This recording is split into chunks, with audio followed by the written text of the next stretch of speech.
Mon Seigneur Jésus, combien il est bon, alléluia, oui je le louerai toujours.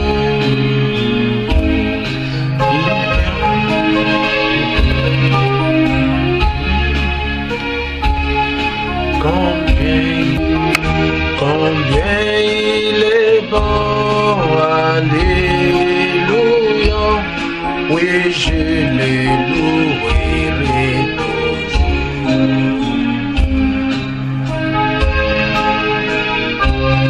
Mon Seigneur, mon Dieu, pour tous ceux qui n'ont cette ferait pour moi, combien c'est bien fait, je puisse compter, oh combien j'ai fait l'adorer. Combien il est bon, combien il est bon, combien il est bon, mon Seigneur Jésus, combien il est bon, alléluia, oui je le. L'Éternel désormais, le Dieu Tout-Puissant, le Père éternel, le Prince de paix, le merveilleux, toi qui as voulu prendre la première place, Seigneur, pour devenir le sacrifice. Alors le sacrifice parfait pour que, Seigneur Dieu, par toi, des milliers de gens puissent être sauvés. Oh Dieu Tout-Puissant, nous étions dans les traditions, nous étions dans les esprits des parents, nous étions dans les esprits de famille, et personne ne savait qu'il y avait au-delà de cela, Père Tout-Puissant, une évangile qui donne la vie. Mais toi, le Seigneur Jésus-Christ, le roi de gloire, tu es descendu dans la puissance de la résurrection. Tu as pris notre place pour que nous puissions mourir, pour que toi tu puisses avoir la vie éternelle. Oh, pour nous la donner, Seigneur. Et aujourd'hui, Seigneur Dieu, tu es mort, tu as pris sur toi toutes nos iniquités, nos péchés, et nous sommes plus que vainqueurs en Jésus-Christ, le grand Rédempteur. Accorde, Seigneur Dieu Tout-Puissant, à ton peuple qui entendrait l'évangile ce matin au travers du monde entier, c'est exposé, que cela puisse aller dans le cœur de tes enfants, dans les âmes de ton peuple, et que tout soit préparé, Père Saint, pour le départ. Nous vous disons grand merci pour le souffle de vie, pour la protection que tu as pu accomplir, Père Saint, dans notre vie, durant toute la moitié du mois, durant la semaine, durant, Père Saint, la journée, durant, Père Tout-Puissant, la nuit. Et aujourd'hui, nous avons vu ce jour. Que ton Seigneur soit loué, parce que des milliers de gens sont morts. Ceux qui attendaient voir le jour, ils n'ont pas pu voir cela. Ceux qui attendaient, Père Tout-Puissant, accomplir, réaliser leurs projets, ils n'ont pas pu le faire, Seigneur. Mais toi, le roi de gloire, tu nous as accordé la grâce. Puisse ton Seigneur être béni, loué à jamais, Seigneur. Alors, ce jour de la résurrection, pendant que les gens sont connectés dans le monde entier en train de suivre, Seigneur Dieu Tout-Puissant s'est exposé.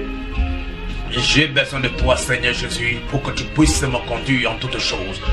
Remplis ton serviteur de ta présence, Seigneur Dieu, et remplis tes enfants de ta présence, Seigneur Dieu, que tout ce qui se passerait ici des débuts à la fin soit Jésus-Christ notre Dieu pour ta gloire. Que tu nous accordes la paix, depuis ce commencement jusqu'à la fin, que le nom de Jésus-Christ se plane au-dessus de nous et que les anges de Dieu descendent à cet endroit pour honorer la parole que nous allons apporter au cœur de tes enfants. Sois notre soutien en toutes choses parce que tu es Dieu. Au nom de Jésus-Christ, nous avons prié. Amen. Amen. Merci beaucoup. Et je salue tous ceux qui me suivent au travers du monde par les médias. Puisse le nom du Seigneur Jésus-Christ être glorifié. Et puisse le Dieu Tout-Puissant bénir chacun de vous dans vos maisons, bénir chacun de vous la parole de Dieu. Nous nous mettons debout pour honorer l'Écriture. J'aimerais lire ce matin dans le livre d'Apocalypse. Et c'est un livre que j'aime bien parce que c'est un livre qui est écrit en symbole. Lorsque c'est écrit en symbole, seul le prophète peut révéler ce qui est caché. La Bible dit dans le livre d'Apocalypse, à partir du chapitre 12, je lirai à partir du verset 13. La parole dit: quand le dragon vit qu'il avait été précipité sur la terre, il poursuivit la femme qui avait enfanté l'enfant mâle, et les deux ailes du grand aigle furent données à la femme, afin qu'elle s'envolât au désert vers son lieu, où elle est nourrie un temps de temps et la moitié d'un temps, loin de la face du serpent. Amen. Amen. Seigneur Dieu Tout-Puissant, nous te disons merci encore une fois de plus pour la lecture de la parole. Que tu la bénisses afin que tes enfants qui sont ici et qui sont connectés puissent recevoir quelque chose qui irait directement dans leur cœur. Accorde-nous, Seigneur Dieu, l'interprétation juste, correcte de la parole pour que ces bénédictions soient partagées avec ton peuple. Au nom de Jésus-Christ. Amen. Amen. Vous pouvez vous asseoir. Merci beaucoup.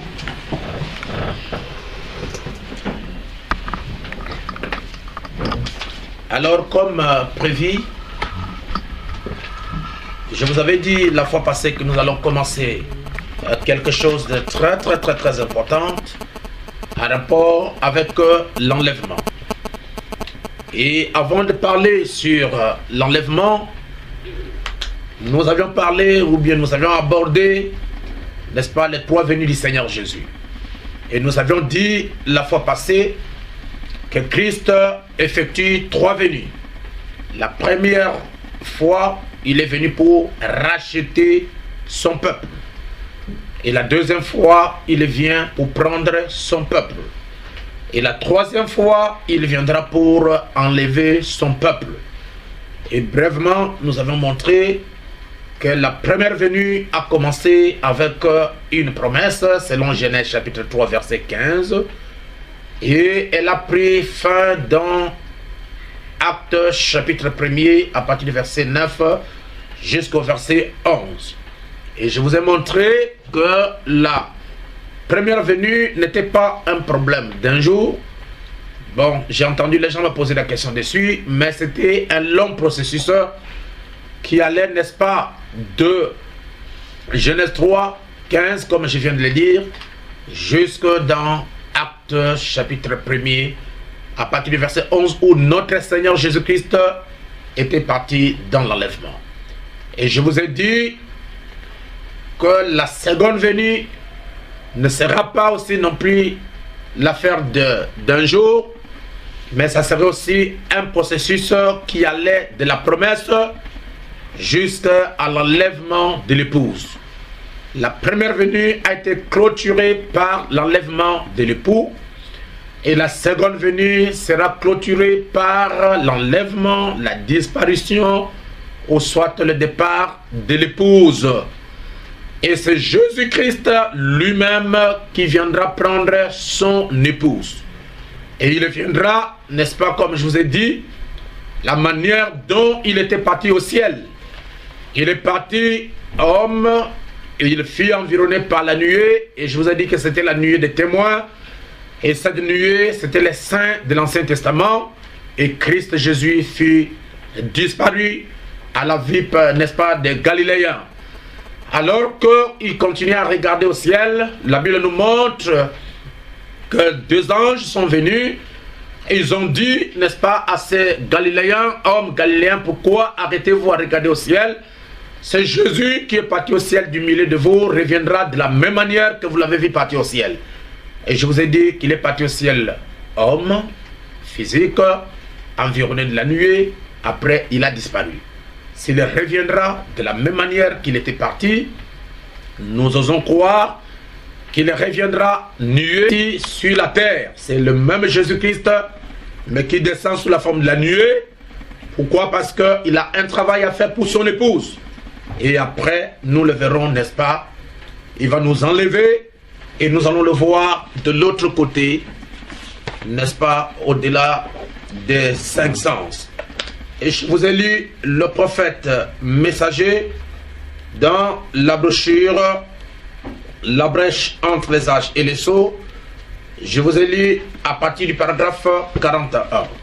Le prophète dit, et une fois que les sceaux sont brisés et que le mystère est révélé, c'est là que l'ange descend, le messager Christ qui pose son pied sur la terre et sur la mer avec un arc-en-ciel au-dessus de sa tête. Maintenant, souvenez-vous, ce 7e ange est sur la terre au moment de cette venue.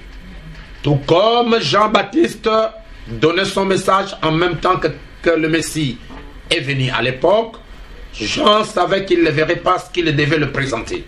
Et nous comprenons bien d'après les Écritures, dans Malachie 4, qu'il doit en venir un semblable à Jean, un Élie à qui la parole de Dieu peut venir. Et c'est lui qui doit révéler par le Saint-Esprit tous les mystères de Dieu et ramener la foi des enfants à la foi des pères apostoliques. Rétablir tous les mystères qui avaient été sondés au cours de ces années de dénomination. Or, voilà ce que dit la parole. Je suis seulement responsable de ce qu'elle dit. Voyez, c'est écrit, c'est juste, c'est bien, c'est là. Et j'avais fait une remarque, chers amis, chers frères et sœurs, que Jean-Baptiste n'était pas mort sans présenter Christ lors de la première venue. Et nous avons un messager qui nous a été promis au temps de la fin. Vous le savez très bien, c'est Malachie 4, comme les gens sont habitués à en parler, mais il s'agit bel et bien du prophète William Branham, qui a reçu, n'est-ce pas, la même commission que Jean-Baptiste. Jean-Baptiste a introduit la première venue, et le prophète messager de ce jour introduira la seconde venue. Et je vous avais fait une remarque, Christ, Jean-Baptiste n'est pas mort sans introduire Christ. Et le frère Branham ne mourra pas sans introduire Christ, parce qu'il est le précurseur de la seconde venue. Et Jésus, quand il fut présenté par Jean-Baptiste, c'était un homme physique, mais cette fois-ci, Christ a changé de forme, il a pris une forme transfigurée comme dans le livre de Matthieu, chapitre 17. Non, il a changé de figure, il a changé de forme, et dans Apocalypse, vous l'appelez, ou bien nous l'appelons, l'ange puissant. Et cet ange puissant est Christ lui-même, est Jésus-Christ lui-même. Parce que cette, n'est-ce pas, nomination de l'ange puissant, cette qualification, ne peut pas être donnée à un ange, parce que la seule personne qui avait cette qualification, c'était Lucifer. Et lorsqu'il a perdu ça, donc la seule personne qui détient, ou bien qui a le monopole de détenir l'expression ange puissant, ça ne peut être que Jésus-Christ seul. Est-ce que vous pouvez me donner un amen? Amen. C'est pourquoi, chers frères et chères sœurs, je vous ai montré la fois passée que quand Christ est monté, ce sont les saints de l'Ancien Testament qui l'ont environné et qui l'ont emporté. Et lorsqu'il reviendra, il reviendra aussi avec les saints du Nouveau Testament, mais dans une forme représentative de ces messagers. C'est pourquoi nous voyons que les 7 anges sont descendus, et au-delà des 7 anges que je suis rentré dans cette constellation, il se pourrait que j'étais hors de mon corps, et il a dit brièvement qu'il a été ravi dans la constellation. Et cette constellation était une constellation spirituelle. Il fallait qu'il entre là-bas pour aller assister à cette grande réunion, n'est-ce pas, qui se tenait de l'autre côté, pour voir et comprendre exactement ce qui surviendrait sur la terre après l'ouverture des sceaux. Alors, je vous ai dit ceci, brièvement, avant d'entrer dans notre sujet, que nous allons parler aujourd'hui sur l'enlèvement de l'épouse. Je vous avais dit, en lisant les Écritures, je m'appuie sur le livre des Actes, chapitre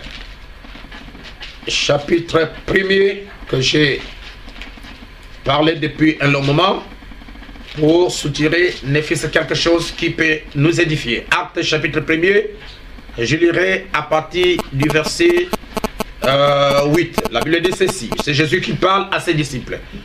Mais vous recevez une puissance, le Saint-Esprit survenant sur vous, et vous serez mes témoins à Jérusalem, dans toute la Judée, dans la Samarie, et jusqu'aux extrémités de la terre. Après avoir dit cela, une fille est levée pendant qu'il regardait, et une nuée le déroba à leurs yeux. Donc Jésus-Christ est parti au ciel, environné d'une nuée. Et lorsque nous lisons dans le livre, n'est-ce pas, de 1 Thessaloniciens, je me relis à partir du verset 15. La Bible dit ceci, 1 Thessaloniciens, chapitre 4, verset 15. Voici en effet ce que nous vous déclarons d'après la parole du Seigneur. Nous les vivants restés pour l'avènement du Seigneur, nous ne dévancerons pas ceux qui sont morts. Car le Seigneur lui-même a un signal donné à la voix d'un archange et au son de la trompette de Dieu descendant du ciel, et les morts en Christ ressusciteront premièrement. Verset 17. Ensuite, nous les vivants qui serons restés, nous serons tous ensemble, enlevés avec eux sur des nuées à la rencontre du Seigneur dans les airs. Et ainsi, nous serons tous toujours avec le Seigneur. Et la Bible dit, consolez-vous donc les uns les autres par ces paroles. Je vous ai montré que Jésus-Christ, quand il est parti au ciel, il était environné de nuées. Et la Bible nous déclare, quand Jésus-Christ est parti au ciel, il est parti environné de la nuée. Et la Bible dit dans Malachie, dans 1 Thessaloniciens chapitre 4, à partir du verset 17, que nous aussi, nous serons enlevés dans les nuées. Là-bas, on parle de la nuée, ici, on parle de nuées. Et je vous ai montré que cette nuée, c'était, n'est-ce pas, l'assemblage de tous les saints de l'Ancien Testament. Et il fut enlevé. Et nous, nous serons aussi enlevés dans les nuées. Donc, chacun de nous a sa nuée. Si vous n'avez pas la nuée, vous ne serez pas enlevé. Et cette nuée dont je parle, ce n'est pas le nuage. C'est la nuée qui n'est rien d'autre qu'un corps spirituel que nous appelons la théophanie. Si vous n'avez pas la théophanie, vous n'avez pas le Saint-Esprit, vous n'êtes pas nouveau, vous n'êtes pas né de nouveau, peu importe les efforts que vous pouvez faire dans le christianisme, vous ne serez pas enlevé. Amen. Amen. Alors, chers frères et sœurs, c'est là où nous sommes arrivés la fois passée. Et j'avais souligné quelque chose qui est très important, que peut-être beaucoup de gens vont comprendre très mal, et ils penseraient que quand nous allons partir au ciel, nous allons nous envoler comme des oiseaux. Mais jamais l'enlèvement ne se ferait pas de cette manière. L'enlèvement est un mystère. J'aimerais lire ça et puis poser des bases à ce que nous allons voir aujourd'hui. Je vous ai dit qu'Enoch n'est même pas parti au ciel, qu'Élie n'est même pas parti au ciel. Ce sont des expressions parce que le ciel est une dimension. Amen. Amen. La Bible nous dit ceci. Et j'aimerais attirer votre attention alors que je suis en train de rentrer dans la matière de l'épouse. Le messager prophète dit, dans la brochure, Dieu confirma sa parole, prêché le 16 août 1964. Je lirai à partir du paragraphe 61. Le messager nous dit ceci pour attirer l'attention des prédicateurs. Or, il est possible que des chrétiens fervents, de braves gens s'attachent des fois à ce qui est faux, pensant que c'est juste. Mais alors, ces choses doivent être examinées pour voir si elles sont justes ou fausses. Et c'est notre devoir à nous tous, puisque nous nous attendons à aller au ciel quand Jésus viendra. Et il est du devoir du ministre, quand une question est soulevée, d'élucider cela et puis de prouver cela devant les gens afin qu'ils puissent comprendre. Car personne ne désire être trouvé dans l'erreur.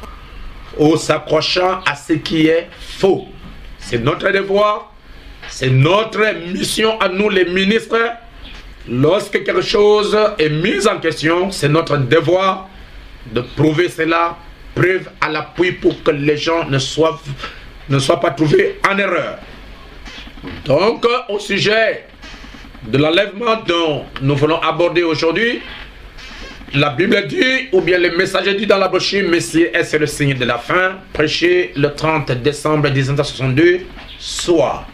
Suivez très bien, au paragraphe 114. Maintenant, il proclame ce messager, le 7e ange, ici proclame son message à l'église de Laodicée. Remarquez son genre de message. Or, cela ne s'adressait pas au premier ange. Cela ne lui a pas été donné ni au deuxième ange, ni au troisième ange, ni au quatrième, ni au cinquième, ni au sixième ange. Mais c'est le 7e ange qui avait ce genre de message. Qu'était-ce? Remarquez son genre de message. C'est d'accomplir tous les mystères de Dieu qui sont écrits dans le livre. Le 7e ange met fin à tous les mystères qui sont restés en suspens dans toutes ces organisations et dénominations.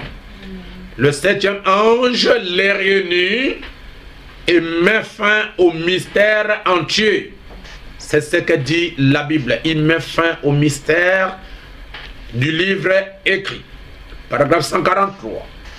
L'un des mystères que le 7e ange est censé révéler, que le 7e ange est censé, n'est-ce pas, révéler à l'église épouse du temps de la fin pour qu'elle puisse avoir la foi de l'enlèvement, c'est celui de l'enlèvement de l'église. Amen. Amen. C'est l'un des mystères qui doit être révélé par le 7e ange qui est le messager du temps de la fin. C'est le mystère de l'enlèvement de l'église. Et le messager dit qu'un mystère, c'est quoi au juste dans la parole? Un mystère, c'est une vérité de l'écriture qui est révélée divinement. Mais malgré la révélation, il reste toujours attaché un élément surnaturel.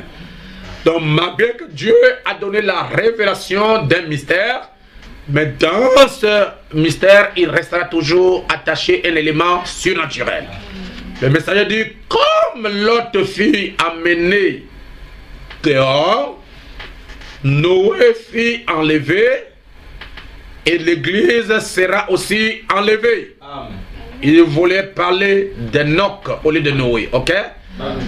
Il dit ceci, l'un entra dans l'arche, bien sûr, c'est Noé. L'autre est sorti, c'est l'autre qui est sorti de Sodome. Et l'autre monte, c'est Enoch qui est monté. Noé est entré dans l'arche, l'autre est sorti de Sodome, et Enoch fut enlevé où il était parti dans l'enlèvement. Voyez-vous, c'est cela exactement. Et le messager continue. Il dit ceci, que cet enlèvement dont nous parlons est exactement un type parfait d'un acteur qu'on appelle Roméo avec sa femme qu'on appelait Juliette.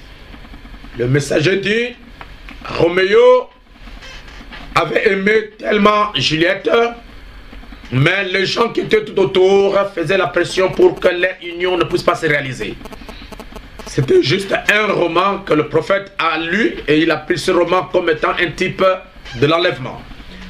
Et le messager dit, comme les gens ne voulaient pas qu'ils puissent se réunir ensemble, qu'ils puissent donc se marier, alors Roméo a donné à Juliette des indices de sa venue. Ils ont remarqué que Juliette n'était plus dans la ville, n'était plus dans le pays. Juliette est partie à l'insu de tout le monde. Et le prophète dit, c'est exactement de cette manière que passera l'enlèvement. Amen. Amen. Or, en tant que messager, il pouvait se servir du type de Juliette avec, n'est-ce pas, Roméo pour en faire, n'est-ce pas, l'image, pour donner l'image de l'enlèvement. J'aimerais lire cela pour que vous puissiez, n'est-ce pas, comprendre qu'est-ce que le messager a dit en ce jour. Si je n'en trouve pas, nous lirons ça prochainement si le Seigneur le veut. Je crois que c'est dans la brochure. Le troisième saut, si je ne me trompe pas. Je penserai lire ça, si c'est possible. Au cas où je n'en trouve pas, nous lirons ça prochainement. Donc, le prophète a pris, ok, il disait 6. Dans le troisième saut, paragraphe 65, Prêcheur 63, il dira, il parle bien sûr de l'enlèvement. Les gens diront qu'il y aura l'enlèvement aura lieu et quelque chose va se passer. Le prophète de Dieu, il dira, il a déjà eu lieu et vous ne vous en êtes pas aperçu. Voyez-vous, ça sera tellement exactement comme un voleur dans la nuit. Je vous ai montré ça la fois passée que l'enlèvement sera comme un voleur dans la nuit. Et au paragraphe 66 du troisième saut, Prêcheur 63, le messager dit, comme un livre que j'ai lu une fois. Ça s'appelle comment? Roméo et Juliette. C'était ça, ou quelque chose comme cela. Ils avaient laissé, on avait dressé une échelle contre la maison. Je ne sais pas trop comment, j'ai oublié, ça fait longtemps. Et il est venu chercher la prendre pendant la nuit. Et Frère Branham dit, au paragraphe 67, eh bien c'est comme ça que cela va arriver. Il a comparé le type, n'est-ce pas, de l'enlèvement ou de la disparition de Juliette face à Roméo comme le type de l'enlèvement de l'église ou de l'épouse. Eh bien, c'est comme ça que cela va arriver. Et ça sera du passé. Suivez bien, ce n'est pas qu'ils vont demander faire descendre un groupe d'anges avec des pelles pour ouvrir des tombes. La Bible dit que nous serons changés avant même de pouvoir battre des paupières. Juste en un clin d'œil et ça sera terminé aussi vite que ça. On dira simplement quelqu'un a disparu. Eh bien, j'imagine que si nous faisons des recherches dans le monde entier aujourd'hui, je ne sais pas si vous me suivez, nous verrons qu'il y a 500 personnes qui disparaissent de la terre tous les jours. Amen. Donnez-moi un amen. Amen. Amen. Le prophète, en 1963, il dit que si nous faisons des recherches, je ne sais pas si vous me suivez bien. Amen. Il dit, eh bien, j'imagine que si nous faisons des recherches dans le monde entier aujourd'hui, nous verrons qu'il y a 500 personnes qui disparaissent de la terre tous les jours. Voyez-vous, on ne sait rien d'elles. Elles sont simplement portées disparues. Eh bien, il n'y aura pas un grand nombre de personnes qui partiront dans cet enlèvement. Amen. Amen. Amen. Cela ne veut pas dire que nous allons nous disqualifier. Non. Parce que chacun de nous doit avoir une expérience personnelle avec Dieu. Amen. Chacun de nous doit être né de nouveau et il doit avoir le baptême du Saint-Esprit. C'est pourquoi ce matin je vais vous dire que l'enlèvement dont je suis en train de parler ou en train d'enseigner, ne regardez pas ton frère, ne regardez pas ta soeur, ne regardez pas ton pasteur, ne regardez pas le diacre, ne regardez pas ton mari, ne regarde pas ta femme, ne regarde pas tes enfants, parce que c'est un problème individuel. Amen. Amen. Et le prophète nous a donné un briefing pour nous dire que aujourd'hui, dans le monde entier, aujourd'hui sur la terre, tous les jours, vous voyez, il y a des gens, au moins 500 personnes qui disparaissent. Et on ne sait pas d'où est-ce que ces gens-là s'en vont. Vous me direz, pasteur, est-ce que l'enlèvement a commencé? Je dirais oui. Parce que l'enlèvement porte deux dimensions. Il y a la dimension spirituelle et il y a la dimension, n'est-ce pas, physique. La dimension spirituelle, nous avons déjà quitté le monde pour la parole. C'est aussi un enlèvement. Amen. Mais cet enlèvement-là est spirituel. Nous avons quitté les choses du monde pour nous ancrer dans la parole. Cet enlèvement-là est spirituel. En d'autres termes, nous ne sommes plus dans les conditions que nous étions hier. Nous avons déjà changé de camp. Nous avons déjà changé de vie. Spirituellement, c'est un enlèvement. Mais cet enlèvement va conduire ou bien va aboutir à une disparition physique de gens. Tels que nous sommes, on va nous chercher et on ne nous trouverait plus. Pourquoi? Parce que nous avons quitté la terre. Est-ce qu'on peut dire Amen? Amen. Et le messager dit, dans la brochure du Vierge, à partir du paragraphe 141, prêché en 1960, ça sera une venue secrète. Personne ne saura quand cela arrivera. Il nous est recommandé d'être prêts et de veiller. Amen. Nous ne connaissons pas l'heure. Amen. Amen. Mais quoi qu'il en soit, nous ne défenserons pas ces d'autres fois. Car dès que Jésus apparaît, toute la garde s'élève. Mort ou vivant, cela n'a pas d'importance. Et le messager continue. Vous trouverez un groupe de gens qui seront à table. L'un sera pris et l'autre laissé. Et le prophète Branham dit, vous allez vous poser des questions. Comment cela peut-il se faire? Il dit, vous chercherez votre maman, vous chercherez votre papa, vous ne le verrez pas parce qu'ils ont déjà quitté la terre. Amen. Amen. Regardez comme je venais de le dire, que nous sommes déjà dans le mystère de l'enlèvement. Il faut que j'appuie ça par le prophète pour que vous puissiez comprendre. Le messager dit, dans la brochure, question et réponse numéro 4, prêché en 64, paragraphe 74. Non, je n'ai pas dit que cet âge de la Odyssée est terminé. Si je l'ai fait, vous avez mal compris ou je me suis mal exprimé. Ceci est le dernier âge de l'Église, c'est la fin de l'âge de l'Église de la Odyssée. Ce n'est pas encore terminé. Quand ça se termine, l'Église est partie.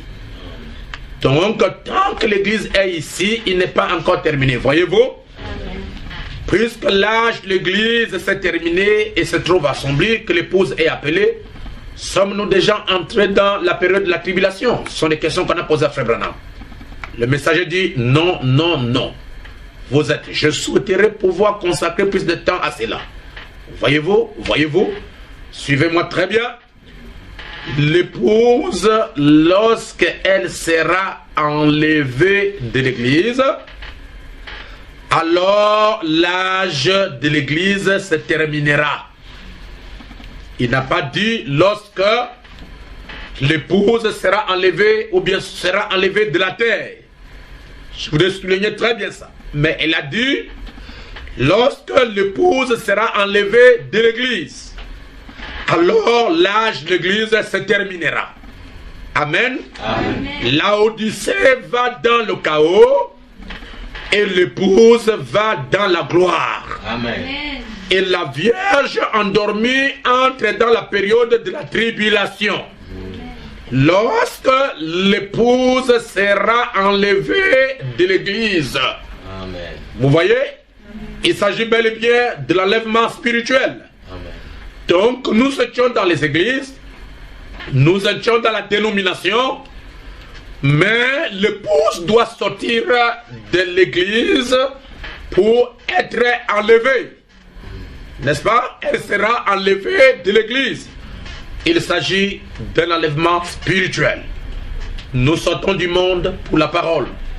Nous sortons des choses du monde pour la parole. Nous sortons de l'organisation pour l'épouse. Amen. C'est aussi un enlèvement. Mais cet enlèvement-là n'est pas l'enlèvement physique, mais c'est un enlèvement spirituel. Amen.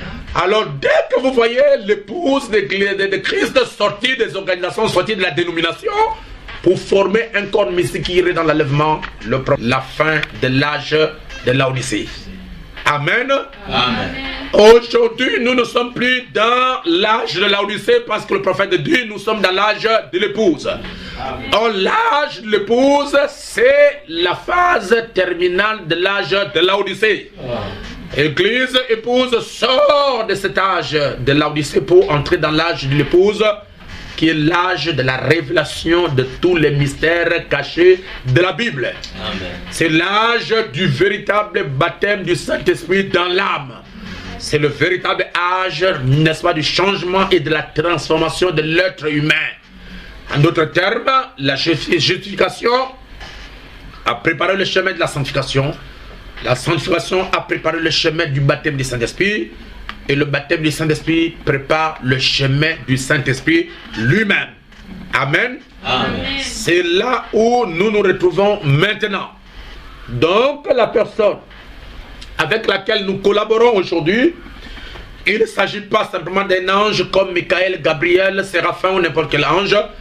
Aujourd'hui, l'épouse est en contact direct, je vais dire en harmonie parfaite avec son époux qui est le Seigneur Jésus-Christ. Amen. C'est pourquoi cet époux qui est le Seigneur Jésus-Christ est venu dans la nuée de gloire pour ouvrir le sceau et non pour répartir, mais rester dans l'épouse jusqu'à ce qu'il va enlever lui-même cette épouse qu'il est venu révéler la parole.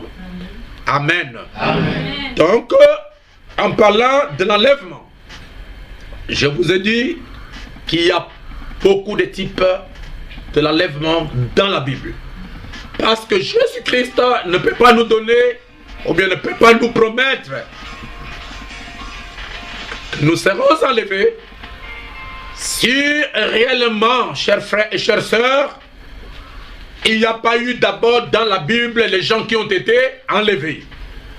Jésus-Christ nous a donné la promesse de l'enlèvement, comme cela est la Bible. Nous allons lire d'abord dans Genèse chapitre 5. Et je lirai à partir du verset 22. Je suis en train de vous montrer les différents types ou bien les différentes personnes qui ont été enlevées dans la Bible. Amen. Amen. La Bible dit dans Genèse chapitre 5. Je lirai à partir du verset 24.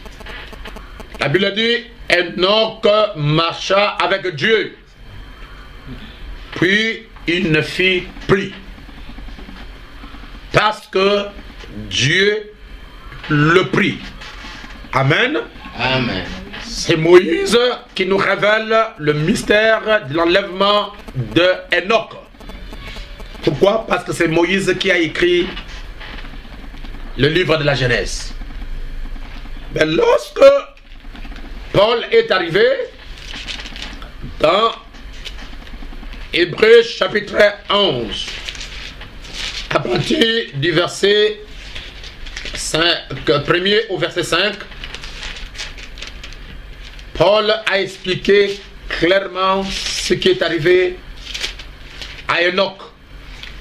C'est pour vous dire que les prophètes ou bien les serviteurs de Dieu se complètent. Là où l'autre est arrivé à l'illimité, c'est là où l'autre prend, n'est-ce pas, la relève. Je suis dans Hébreux chapitre 11 et je lirai à partir du verset 5. La Bible dit, c'est par la foi qu'Enoch fut enlevé. Amen. Amen. Alors que Moïse n'a pas parlé du terme enlèvement, il a dit Dieu le prit. Mais lorsque Paul est arrivé et parlant aux Hébreux, il est allé dans les détails où il a expliqué clairement ce qui est arrivé à Enoch. Il dit, c'est par la foi qu'Enoch fut enlevé pour qu'il ne vit point la mort et qu'il ne parut plus parce que Dieu l'avait enlevé.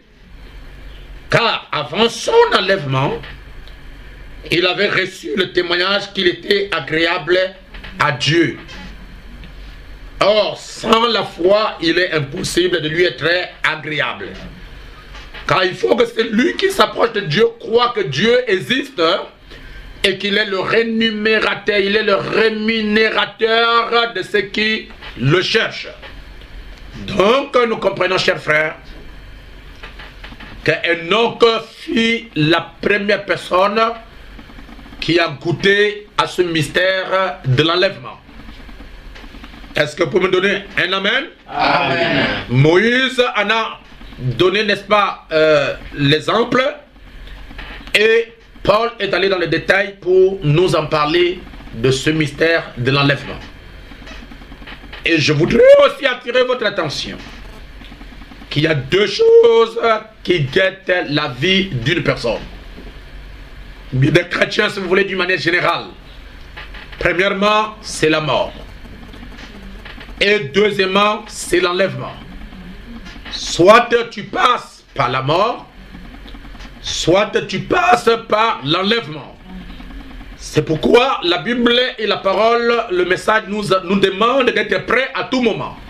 Soit c'est la mort qui vous surprend, soit c'est l'enlèvement qui vous surprend. nous voyons qu'Enoch n'est pas passé par la mort, mais Enoch fut enlevé. Et nous allons un peu dans le détail pour vous montrer où est-ce que Enoch était parti. Amen. Amen. Et la Bible nous dit encore, nous avons lu Genèse chapitre 5 pour montrer la première personne qui est partie dans l'enlèvement. Et je me reprends aussi Genèse chapitre 11. Je crois que ça pouvait susciter un peu de polémique parmi les prédicateurs qui sont mes collègues. Mais le Seigneur donne à chacun la capacité de comprendre ou bien de sonder les Écritures. C'est un don. Et le Seigneur donne à quelqu'un un don pour qu'il puisse comprendre et saisir les Écritures. J'ai fait une recherche dans la Bible et nous allons lire ça à partir de Genèse chapitre 11. Je vais relire le verset 10.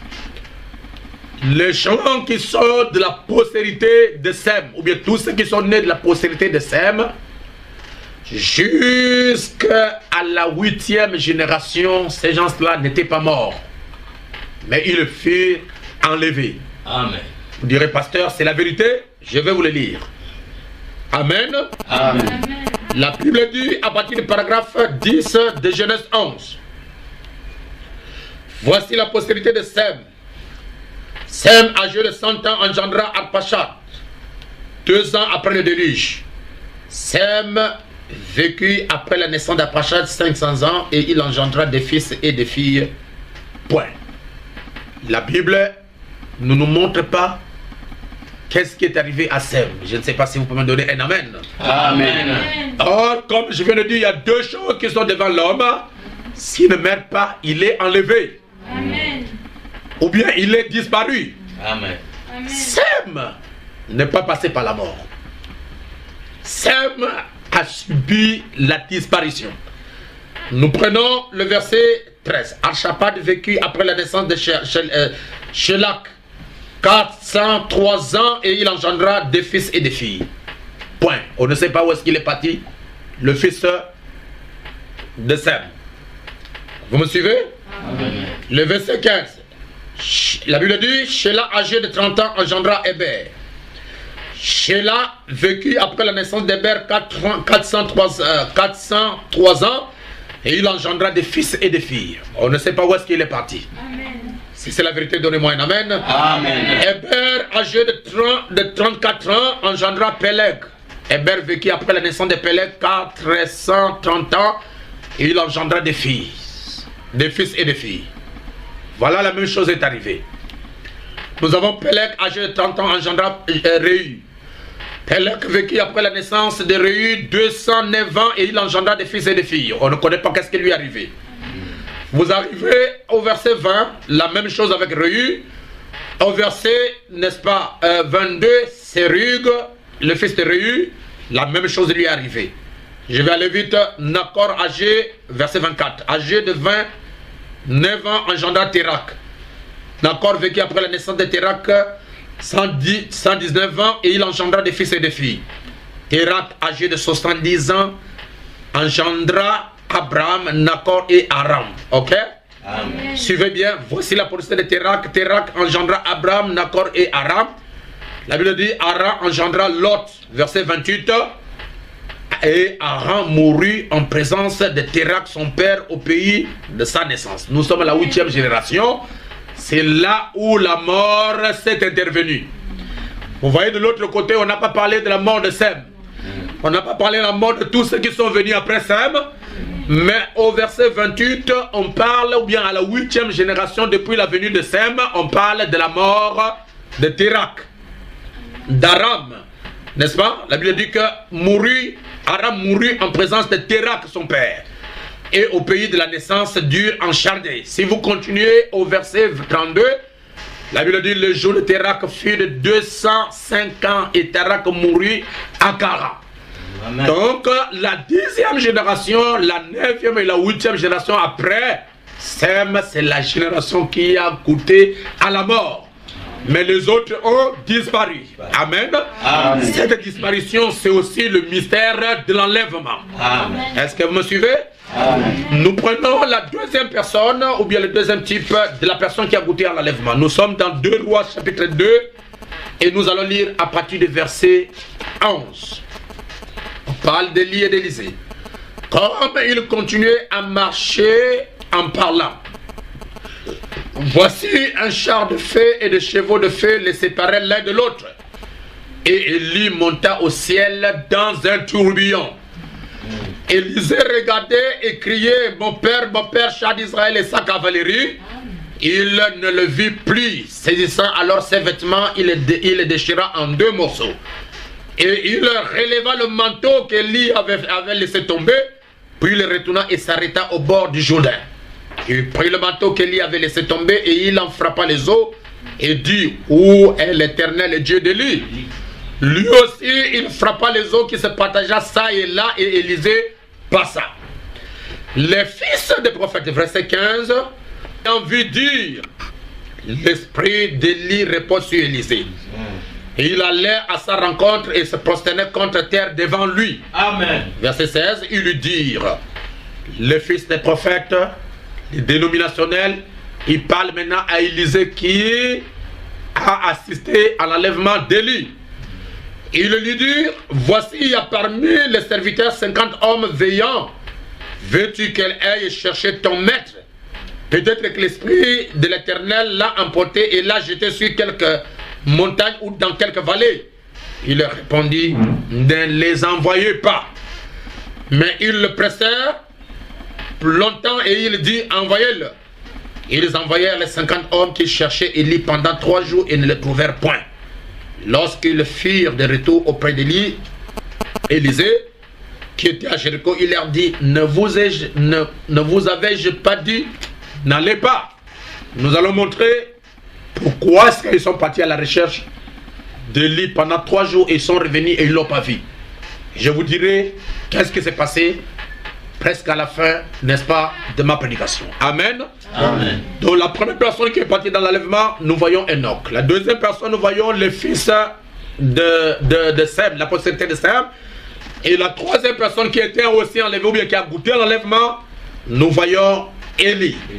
Lorsque vous allez dans Ézéchiel, chapitre 8, il y a eu un prophète qui a aussi goûté à l'enlèvement. Nous sommes dans Ézéchiel chapitre 8, je lirai le verset 3.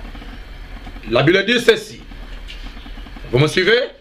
La 6e année, le 50e jour du 6e mois, comme j'étais assis dans ma maison, et que les anciens de Juda étaient assis devant moi, la main du Seigneur l'Éternel tomba sur moi. J'ai regardé et voici, c'était une figure ayant l'aspect d'un homme. Depuis ses pieds, depuis ses reins en bas, c'était du feu, et depuis ses reins en haut, c'était quelque chose d'éclatant comme des reins polis. Il étendit une forme de main et me saisit par les cheveux de la tête. L'esprit, vous me suivez? Amen. M'enleva entre la terre et le ciel. Et il me transporta dans des visions divines à Jérusalem, à l'entrée de la porte intérieure du côté de Septentrion, où était l'idole de la jalousie qui excite la jalousie de l'Éternel. Ézéchiel a été enlevé entre le ciel et la terre. Amen. Or, le ciel et la terre, c'est ce que nous appelons les heures. Amen. Amen. Amen. Il a goûté à l'enlèvement. Et nous pouvons parler aussi dans Luc chapitre 24. Nous lirons à partir du verset 51. La Bible nous dit, il parle ici de l'enlèvement de notre Seigneur Jésus. La Bible dit, il le conduisit jusque vers Béthanie. Ayant levé les mains, il les bénit. Pendant qu'il les bénissait, il se sépara d'eux et fit enlever au ciel. C'est l'enlèvement de notre Seigneur Jésus-Christ. Amen. Amen. Il y a beaucoup d'enlèvements dans la Bible. Sinon Dieu n'aurait pas dû nous en parler. Nous prenons l'enlèvement de Philippe. Nous sommes dans Actes chapitre 8 et nous lirons le verset 39.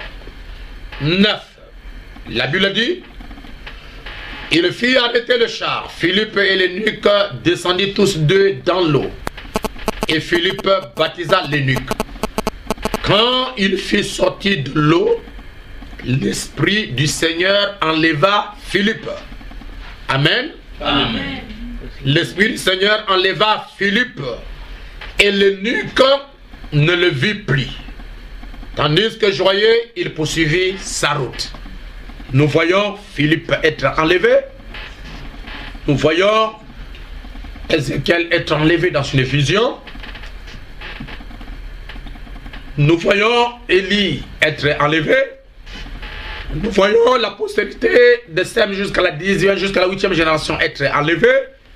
Et nous voyons aussi Enoch être enlevé. Amen. Amen. Il y a un enlèvement dont la Bible parle dans 1 Thessaloniciens chapitre 4. Là, il s'agit de notre enlèvement.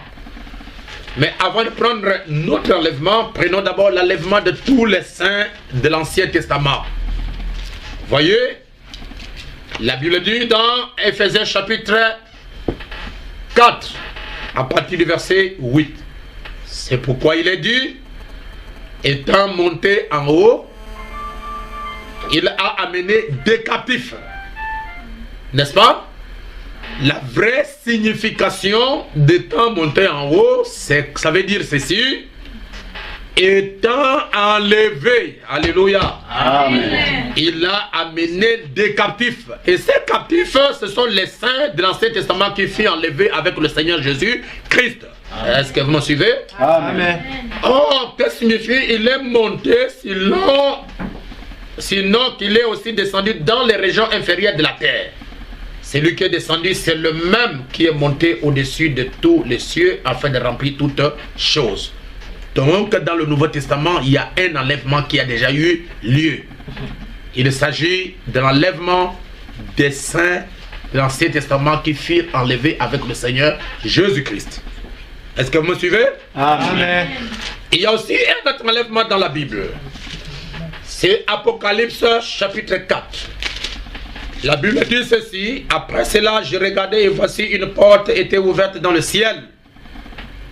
La première voix que j'avais entendue comme le son d'une trompette et qui me parlait dit, monte ici et je te ferai voir ce qui doit arriver dans la suite. Aussitôt, je fus ravi en esprit. Et voici, il y avait un trône dans le ciel et sur ce trône, quelqu'un était assis. Voyez, Jean, qui a écrit l'Apocalypse, a goûté en enlèvement. Parce qu'il dit, il fut ravi en esprit. Ézéchiel a goûté à l'enlèvement. Il fut enlevé entre le ciel et la terre. Nous avons Philippe dans Acte 8, verset 39, a goûté à l'enlèvement. Alors, comme je dis ceci, que 1 Thessaloniciens chapitre 4 nous a donné Amen. 1. Le cri de commandement, 2. La voix de l'archange et 3. La trompette. Amen. Le messager dit, lisons-le maintenant et voyons si c'est juste, voyez. Car le Seigneur lui-même, verset 16 de 1 Thessaloniciens 4, avec un cri de commandement, avec une voix d'archange et avec la trompette de Dieu descendra du ciel. Le messager dit au paragraphe 130, 3 choses doivent arriver avant que Jésus apparaisse. Un cri de commandement, une voix, une trompette. Prenons le cri de commandement. Jésus fait ces 3 choses pendant qu'il